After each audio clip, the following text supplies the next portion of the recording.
नमस्कार दोस्तों, एक बार फिर स्वागत है आपका अपने चैनल मैथ स्टार में। तो आज हम आपको बताएंगे कि जो फुट होता है और वर्ग फुट होता है, दोनों में क्या अंतर है। फुट और वर्ग फुट दोनों में आज अंतर बताएंगे। इसी प्रकार गज और वर्ग गज दोनों में हम आपको आज अंतर बताएंगे। कई लोग कहते हैं कि वर्ग गज क्या होता है और गज क्या होता है। कई कमेंट मेरे पास आते हैं कि हमें 20 वर्ग फुट जमीन कितनी होगी, या 30 वर्ग फुट जमीन कितनी होगी, या 30 फुट जमीन कितनी होगी। इस प्रकार के कई सारे कमेंट मेरे पास आते हैं। तो आज हम इस वीडियो में बताएंगे कि फुट और वर्ग फुट क्या अंतर होता है। देखिए, अगर हमारे पास एक पटरी है, जैसे हम स्केल बोलते हैं, ये 1 फुट की होती है। 1 फुट की एक पटरी होती है हमारे पास। अब यहां से लेकर के यहां तक हमने एक लाइन खींच दी इस पटरी के सहारे। इसका नाम दे दिया ए और बी। अब आप बताइए कि ये जो लाइन है, इसकी जो लंबाई होगी वो होगी 1 फुट। अब आप ध्यान से ये देखिए, क्या इसका कोई क्षेत्रफल हो सकता है? बिल्कुल हो सकता है, अगर इसमें मोटाई हो। क्योंकि इसमें मोटाई, हम लाइन की मोटाई 0 मानते हैं, इसलिए हम जो है इसमें क्षेत्रफल इसका 0 मानते हैं। अब क्षेत्रफल क्या होता है, ध्यान से देखेंगे। वर्ग फुट का मतलब होता है, जैसे फुट और फुट का गुणा करेंगे तब वर्ग फुट बनता है। अगर फुट का और फुट का गुणा करेंगे तो वर्ग फुट बनता है।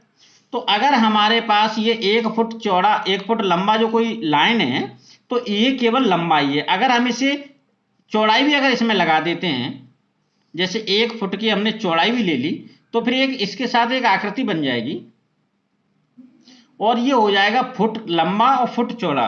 तो ये हो जाएगा फुट गुणा फुट हो जाएगा, अर्थात फुट स्क्वायर हो जाएगा। तो फुट स्क्वायर क्या होता है? फुट स्क्वायर का मतलब होता है 1 फुट लंबा और 1 फुट चौड़ा। इसे कहते हैं हम फुट स्क्वायर। तो फुट स्क्वायर ध्यान से देखेंगे, अगर हम बात करें फुट की, तो फुट में नापते हैं लंबाई। और अगर हम बात करें फुट स्क्वायर की, देखो, इसको हम वर्ग फुट भी बोलते हैं, चाहे फुट स्क्वायर बोलते हैं या फिर हम वर्ग फुट बोलते हैं। तो वर्ग फुट, इसमें हम नापते हैं क्षेत्रफल। अब आप यहां पर देख रहे होंगे, ये जब आकृति बन जाती है, क्षेत्रफल हमेशा आकृति का होता है। क्या कोई भी आकृति हो, किसी भी तरह की आकृति हो, लेकिन होनी चाहिए आकृति। और लाइन या कोई भी एक रेखा होती है, रेखा में केवल लंबाई होती है। अब इसमें 4 लंबाई है, 4 रेखाएं, तो इसमें एक आकृति बन रही है। 2 से ज्यादा कोई भी रेखाएं ले लो, उनसे जब कोई आकृति बनती है तो उसका क्षेत्रफल निकल के आता है। 2 रेखाओं से कभी भी आकृति नहीं बन सकती। तो अब आप यहां पर बात करेंगे कि अगर जैसे कोई कोई जैसे हमारे पास आयताकार एक आकृति है और इसकी लंबाई 3 फुट और चौड़ाई 2 फुट है, तो अगर इसका क्षेत्रफल निकालेंगे हम, तो हमें पता है कि क्षेत्रफल इसका होता है लंबाई और गुणा चौड़ाई। तो लंबाई है हमारी 3 फुट और चौड़ाई है हमारी 2 फुट। तो अब देखिए, 3 का और 2 का गुणा करेंगे तो 6 आ जाएगा, और फुट का गुणा करेंगे तो फुट स्क्वायर आ जाएगा। इसे हम लिख सकते हैं 6 वर्ग फुट। 6 वर्ग फुट। अब यहां पर आप समझ गए होंगे कि फुट क्या होता है और वर्ग फुट क्या होता है। अब हम आपको इसी आधार पर एक और बताएंगे। जैसे हमारे पास ये दूसरी आकृति है और इसकी जो लंबाई है वो 200 फुट है और चौड़ाई हमारी 150 फुट है। तो अब इसका क्षेत्रफल कैसे निकालेंगे? तो इसका क्षेत्रफल निकालेंगे 200 गुणा 150 बराबर 1 2 3 0, ये आ जाएंगे, और 15 दूनी 30, इतने वर्ग फुट आ जाएगा। ये हो जाएगा वर्ग फुट। अब आप यहां देखेंगे कि वर्ग फुट और फुट में अंतर समझ में आ चुका है। अब कुछ लोग कहते हैं कि गज क्या होता है, तो चलिए हम आपको गज भी बता देते हैं। जो एक गज होता है, एक गज होता है, तो एक गज होता है 3 फुट के बराबर। एक गज होता है 3 फुट। अच्छा, और एक वर्ग गज क्या होगा? तो देखिए सबसे पहले हम लंबाई की बात कर रहे हैं। अगर हम इसे 1 गज मान लें और चौड़ाई को भी 1 गज मान लें तो ये एरिया होगा, ये होगा 1 वर्ग गज, यानी 1 गज गुणा 1 गज, इसे कहेंगे 1 वर्ग गज। ठीक है, तो जब हम इसे क्षेत्रफल निकालेंगे तो इसका क्षेत्रफल 1 वर्ग गज होगा। अगर हम वर्ग गज की बात करें तो 1 गज अर्थात ये 3 फुट होगा, और जो इसकी चौड़ाई होगी ये भी 3 फुट होगी। तो यहां से हम निकालेंगे 1 वर्ग गज, 1 वर्ग गज, ये एरिया कितनी होगी 1 वर्ग गज। अगर इसका क्षेत्रफल अगर हम फुट में निकालेंगे इस आकृति का तो आएगा 3 फुट गुणा 3 फुट, तो ये आ जाएगा 3 फुट गुणा 3 फुट, तो ये आ जाएगा 9 ft², यानी 1 वर्ग गज में 9 वर्ग फुट होते हैं।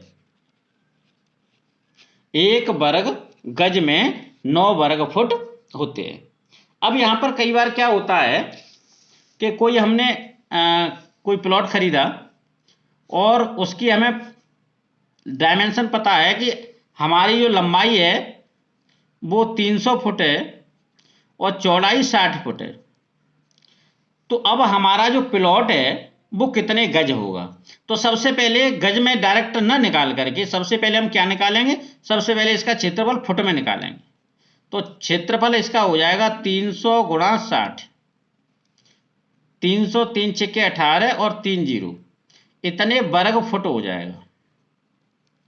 इतने वर्ग फुट हमारे इस आकृति का एरिया हो गया।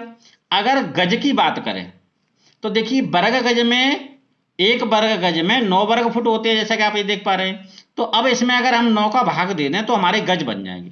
चलिए 9 का भाग दे देते हैं, 9 दूनी 18, 1 2 3, 2000 वर्ग गज बन जाएगा। तो आप देख पा रहे हैं किसी भी आकृति में अगर क्षेत्रफल फुट में दिया गया है, उसकी डायमेंशन फुट में दी गई है, तो उसका क्षेत्रफल फुट में आएगा, और फुट में आने के बाद अगर 9 का भाग दे दिया जाए तो उसका जो है क्षेत्रफल आ जाएगा वो किस में आ जाएगा, वर्ग गज में आ जाएगा। जैसे अब कोई व्यक्ति कहता है कि मैंने 100 गज का प्लॉट लिया है, 100 गज का प्लॉट लिया है, तो अब उसे ये नहीं पता कि हम गज लंबाई में बोल रहे हैं या फिर चौड़ाई में बोल रहे हैं, क्योंकि गज एक लंबाई का मात्रक है, क्षेत्रफल का तो हो नहीं सकता। अगर ये क्षेत्रफल होगा तो होगा 100 वर्ग गज या 100 गज स्क्वायर। तो अगर उसने कहा कि हमारे पास 100 वर्ग गज जमीन है तो ये सही है, अगर वो कह रहा है कि 100 गज जमीन है तो ये बोलने में अशुद्धि है। लेकिन प्राय हम भी इसी प्रकार से बोल देते हैं कि 100 गज जमीन है। ठीक है, तो 100 गज जमीन का मतलब होगा 100 वर्ग गज, 100 वर्ग गज का मतलब होगा 9 का गुणा कर देंगे तो 9 से वर्ग फुट जमीन होगी। यानी अगर हमने 100 गज का प्लॉट लिया तो हमारा वो प्लॉट होगा 900 वर्ग फुट का। अब 900 वर्ग फुट का इसका मतलब ये होगा कि दोनों संख्याओं का गुणा करने के बाद, जैसे 30 फुट और 30 फुट, इसका जब हम गुणा करेंगे तो 900 वर्ग फुट आएगा। तो अगर हमारा प्लॉट 30 फुट लंबा और 30 फुट चौड़ा है तो उस प्लॉट का एरिया 900 वर्ग फुट होगा, और जब उस प्लॉट का एरिया 900 वर्ग फुट होगा तो हमारा जो प्लॉट है वो 100 गज का होगा। अब यहां पर मैं आपको एक बात और बताना चाहूंगा, जैसे अगर हमने कहा कि हमारे पास कोई 5 गज प्लॉट है, 5 गज का प्लॉट है, या हमारा एक खेत है, उस खेत में से हमें 5 गज का प्लॉट बेचना है। तो चलिए इसको कैसे नापेंगे कि हमारा जमीन 5 गज हो जाए। तो देखिए अगर 5 गज का मतलब होता है 5 वर्ग गज, 5 वर्ग गज। अब 1 वर्ग गज में होता है 9 वर्ग फीट, तो इसमें अगर हम 9 का गुणा कर देंगे तो ये हो जाएगा 45 वर्ग फुट हो जाएगा, 45 वर्ग फुट। 5 वर्ग गज का मतलब हो गया 45 वर्ग फुट हो जाएगा। अब 45 वर्ग फुट जो जमीन है वो हमें कैसे मिलेगी, 9 गुणा 5 के रूप में मिलेगी। अर्थात एक प्लॉट होगा या जमीन का कोई टुकड़ा होगा वो 9 फुट लंबा होगा और 5 फुट चौड़ा होगा। तो इस प्रकार से जो जमीन बनेगी वो जमीन हमारी कितनी बन जाएगी, 5 वर्ग गज। अगर हमें इस प्रकार से 5 गज जमीन किसी को बेचनी है तो हम 9 फुट लंबा और 5 फुट चौड़ी जमीन हम बेच सकते हैं। तो इस प्रकार से वो जमीन 45 वर्ग फुट हो जाएगी, या फिर हम उसे 5 वर्ग गज कह सकते हैं।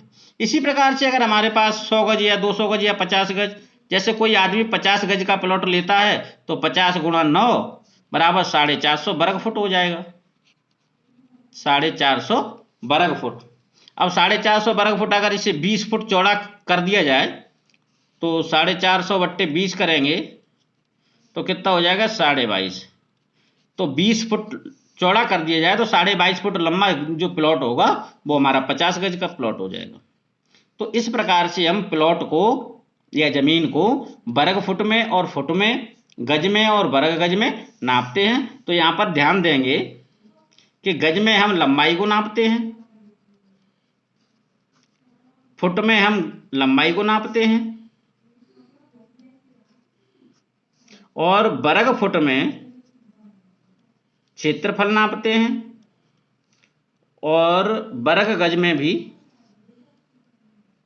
इसमें भी हम क्या नापते हैं, इसमें भी हम क्षेत्रफल नापते हैं। तो इस प्रकार से हम जो है जमीन की नाप या प्लॉट की नाप जो भी है करते हैं। तो यहाँ पर मेन चीज है गज और वर्ग गज, फुट और वर्ग फुट। आशा करता हूं आप इस वीडियो के द्वारा गज और वर्ग गज का अंतर समझ चुके होंगे, फुट और वर्ग फुट का अंतर समझ चुके होंगे। अगर आपको वीडियो में समझ आ गया है तो आप प्लीज कमेंट करके हमें जरूर बता दीजिएगा।